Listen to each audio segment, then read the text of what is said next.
आज का ये वीडियो सिर्फ और सिर्फ भारत के प्रधानमंत्री नरेंद्र मोदी के नाम है। सीधे दिल से एक नागरिक, एक हिंदू, एक महिला, एक ब्राह्मण, एक भारतीय, एक इंसान के मन की बात। मोदी जी 8 साल हो गए, पूरे 8 साल, जब आपने कहा था सबका साथ सबका विकास। कहाँ चला जाता है आपका सबका साथ सबका विकास, जब नवरात्रि और रोजों जैसे पवित्र समय में हनुमान मंदिर के बाहर एक गरीब मुसलमान ठेले वाले के सारे तरबूज तहस नहस कर दिए जाते हैं।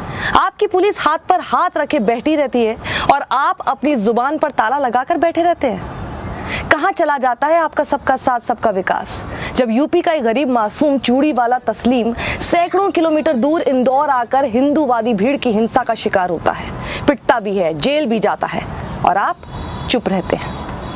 कहाँ चला जाता है आपका सबका साथ सबका विकास, जब एक कॉमेडियन बिना कोई अपराध किए महीने जेल में सड़ता है तो आपकी जुबान सिल जाती है। बताइए ना, कहाँ चला जाता है आपका सबका साथ सबका विकास मोदी जी, जब कर्नाटक में देश की बच्चियों को वो नहीं पहनने दिया जाता जो वो पहनना चाहती हैं और आप आंखें मूंदे किए रहते हैं। कहाँ चला जाता है आपका सबका साथ सबका विकास, जब सैकड़ों लुच्चे लफंगों की भीड़ एक अकेली बुर्के वाली लड़की के पीछे दौड़ती है, चिल्लाती है, डराती है और आप बस देखते रहते हैं। कहाँ चला जाता है आपका सबका साथ सबका विकास, जब यति नरसिंहानंद जैसे दर्जनों भगवाधारी खुलेआम मुसलमानों के नरसंहार की अपील करते हैं। कहाँ चला जाता है आपका सबका साथ सबका विकास मोदी जी, जब टीवी चैनल हल्दीराम की दुकान में घुसकर उर्दू और अरबी में लिखने को मसला बनाते रहते हैं। बताइए, कहाँ चला जाता है आपका सबका साथ सबका विकास, जब आपके ही मंत्री खुलेआम देश के गद्दारों को गोली मारो, नहीं, देश के गद्दारों को गोली मारो सालों को नारे लगाते हैं और आप ऐसे ही दिखाते हैं कि आपको कुछ पता ही नहीं चला। प्रधानमंत्री जी, मैं आपसे ही बोल रही हूँ, मेरे सवाल खत्म नहीं हुए हैं, मेरे मन की बात पूरी नहीं हुई है। बताइए ना, प्लीज बताइए, कहाँ चला जाता है आपका सबका साथ सबका विकास, सबका विश्वास, जब इंटरनेट पर सुल्ली डील बुल्ली डील के जरिए इस देश की महिलाओं की खुलेआम नीलामी लगती है।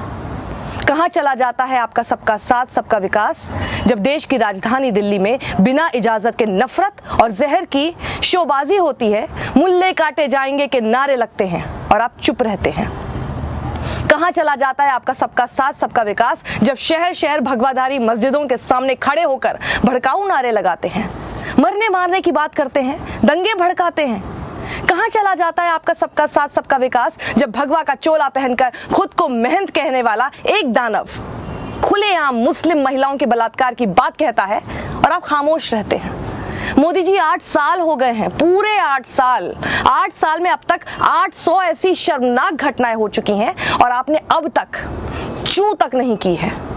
एक नागरिक होने के तौर पर मेरा दिल रोज तड़पता है, एक महिला होने के नाते मेरा रोम रोम रोज रोता है, एक हिंदू होने के तौर पर मैं रोज शर्मिंदा होती हूँ, एक ब्राह्मण होने के तौर पर तो मेरी आत्मा रोज तड़पती है, एक भारतीय होने के तौर पर मैं रोज कराहती हूँ और आपको कोई फर्क ही नहीं पड़ता। इस देश की तबाही, इस देश के विनाश, मानवता के सर्वनाश से आपको कोई फर्क नहीं पड़ता। आपको याद है ना मोदी जी, पंडित नेहरू ने क्या कहा था? Who lives if India dies? Who lives if India dies? कौन जिंदा रहेगा, कौन बचेगा जब भारत ही नहीं बचेगा? इस बात को समझिए प्रधानमंत्री जी, भारत की आत्मा रो रही है, भारत का शरीर करा रहा है, भारत के अंग प्रत्यंग लहूलुहान है, उन जख्मों को मरहम की जरूरत है, नमक की नहीं। आइए भारत के लिए आवाज उठाइए, भारत के शरीर, भारत की आत्मा के लिए आवाज उठाइए। बोलिए, बोलिए, प्रधानमंत्री की तरह बर्ताव कीजिए मोदी जी, अपनी चुप्पी तोड़िए वरना कुर्सी छोड़िए। इस वीडियो को ज्यादा से ज्यादा लोगों तक आप पहुंचाइए, लोगों के व्हाट्सएप ग्रुप्स पर ये होना चाहिए, क्योंकि जैसे ही ये व्हाट्सएप ग्रुप्स पर आएगा तो आप जानते हैं ये देश के प्रधानमंत्री तक भी पहुंचेगा। सत्यमेव जयते।